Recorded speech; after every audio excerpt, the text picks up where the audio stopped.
Brothers and sisters, put on, as God's chosen ones, holy and beloved, heartfelt compassion, kindness, humility, gentleness, and patience, hearing with one another and forgiving one another, if one has a grievance against another. As the Lord has forgiven you, so must you also. And over all these, put on love, that is, the bond of perfection. And let the peace of Christ control your hearts, the peace into which you were also called in one body. And be thankful.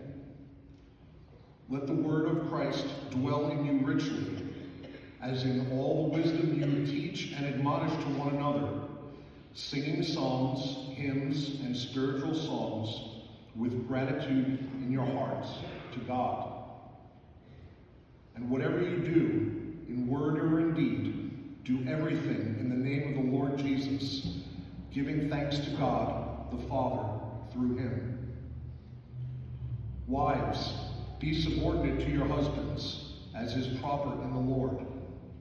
Husbands, love your wives, and avoid any bitterness toward them. Children, obey your parents in everything, for this is pleasing to the Lord. Fathers, do not provoke your children, so they may not become discouraged. The word of the Lord.